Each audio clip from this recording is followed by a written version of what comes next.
Oh my god, I cannot believe I'm doing this.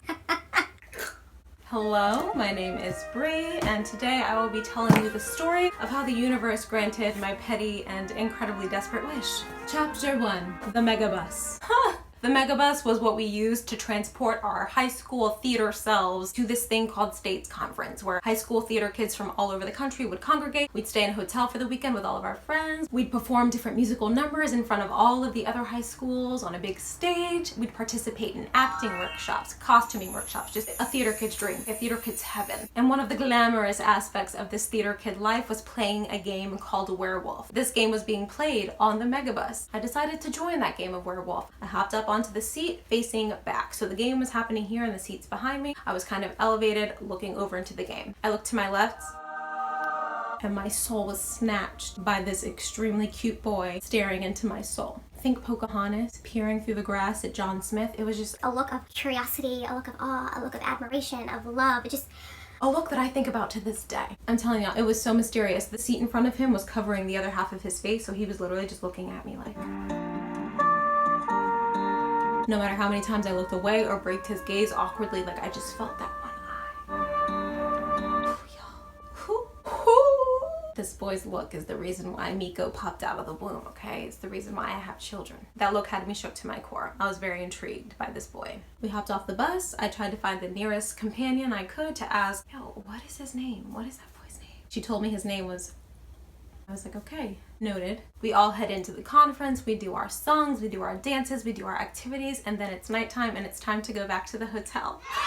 There's something about traveling and staying in hotels with comrades that is just, it's so exciting. I love it. I get settled into my hotel room and lo and behold, Mystery Boy is staying in the room right across from mine. Me and my roommate's door was open, him and his roommate's door was open, so it was kind of just an open flow of people hanging out in the hallway. I'm sitting next to this girl named Francine, and he and his friend inside are trying to set up a video game, something like that. So I'm just hanging out, talking to Francine, and all of a sudden, Mystery Boy is like coming towards me. Says not a word, says not a peep. Just stands there, breathes, looks into my eyes, and caresses my face. Y'all, this boy really just said,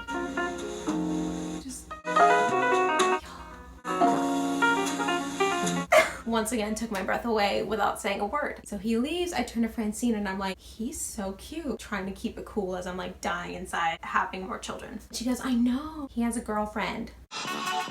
Needless to say, I was upset. So that is completely off the table. I'm not crossing that territory and I know to just avoid, not go there. Especially as prudish as I was at this time. States continues, there's a few fleeting moments here and there. There's a point where we end up sitting one person away from each other. This was a mutual friend. At one point in the ceremony of whatever was going on, this friend was leaning over, so his back was exposed and we had easy access to talk to each other. There's music playing in the theater and all of a sudden you hear, making my way downtown, walking fast, faces past and I'm homebound. We're not saying anything to each other, we're just grooving. We both at the same time do the same thing to the friend's back. And of course it's like this meet cute moment of us being like, you know, it was real cute, real cheesy, real forbidden. That moment comes, that moment goes, the ceremony or whatever is finished, States is complete, we're all about to head back home. We stand up and he goes, you gonna do Beauty and the Beast? I really hope you do Beauty and the Beast. That was the musical at our school for that spring. Gives me a hug, I'm like, and then we go on our separate ways and then reconvene at Beauty and the Beast in the spring. So Beauty and the Beast happens, the production opens, the production closes, and we have our cast party when everyone loves to do a little bump and grind, you know what I'm saying? So I'm dancing, just having fun, and of course, being as I was, I am not letting any boy near me on the dance floor. This boy comes up behind me and it's all like trying to, and I'm just like, I scoot away and hit him right in the ego. He was very cold to me from then on, like very cold.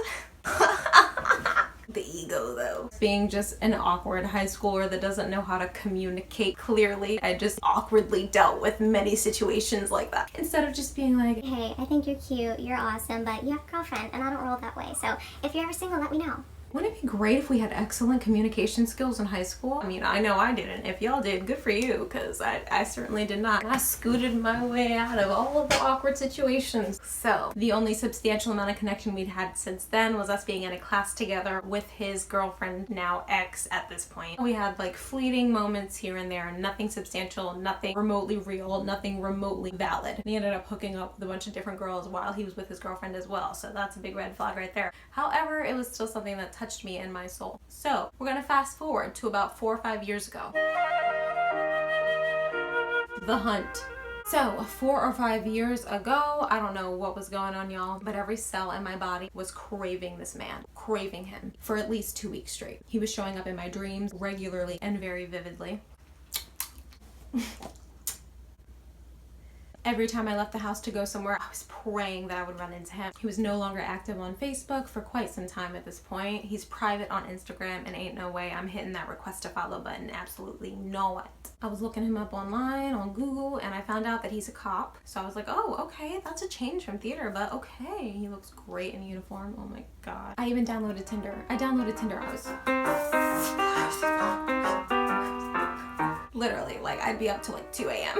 Please don't ask me why. I don't even know why. I don't know why this feeling was so overwhelming for me. But at the same time that this was happening, my grandfather was getting increasingly sick, so we moved him into the family home with us and were taking care of him for quite some time. There was one morning I woke up to ambulance outside the house because apparently my grandfather fell and hurt his head. Turns out the head injury wasn't terrible. They just wanted to make sure he was okay and wanted to take him to the emergency room. So I go downstairs to make some breakfast. I felt like an entire hot mess, looked like an entire hot mess, but I'm making my smoothie bowl and I hear the front door open. Sunlight is pouring through the room and I turn and look and see this cop.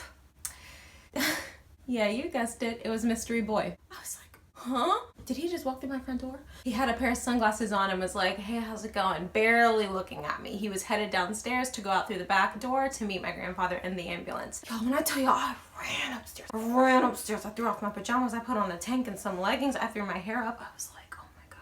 Oh my God. I know.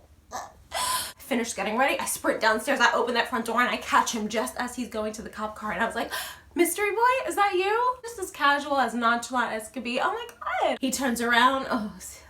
He turns around, sees me, we meet up, we're talking, we're catching up. I like can't believe it's happening. Like my heart is beating so fast while I'm like playing it cool. And it gets to a point in our conversation when he was like, how'd you know it was me?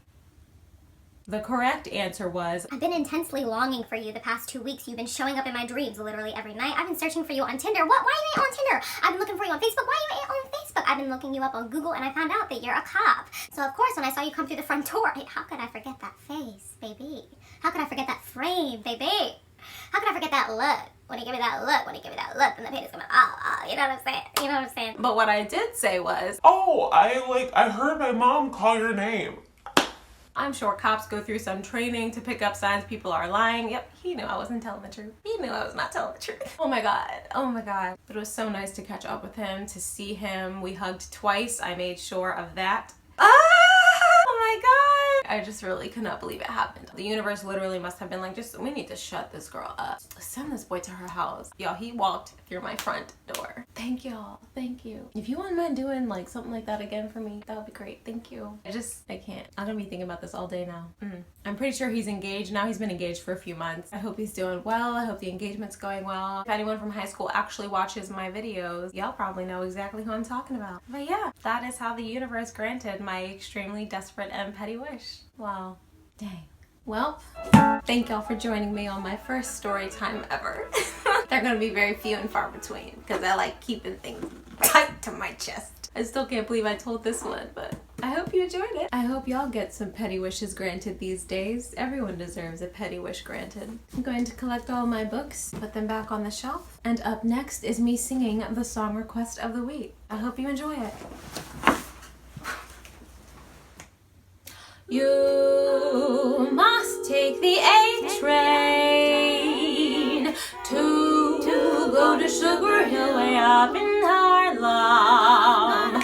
If you miss the A train, you'll find you missed the quickest way to Harlem. Hurry, get on now, it's coming. Listen to those rails are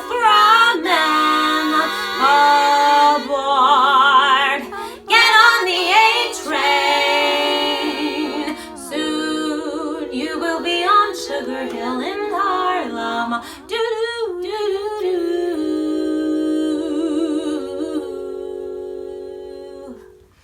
Get on the train. Do do, let's get on the bus. Do do. Doodle bops, anyone? Listen, doodle bop fan number 1 right here. Nia, you are the bomb. This was such a fun request to do. Jazz is everything. Ella is everything. Thank you so much for blessing me with that request. It's always so good to see you over here. See you over here. If any of y'all have any stories of the universe granting petty wishes left and right, please feel free to let us all know in the comments. Feel free to tell me about it on Instagram. I still can't believe I did this story time. Oh my god. But alright, I'll see y'all next week, okay? Be there or be square. Over and out.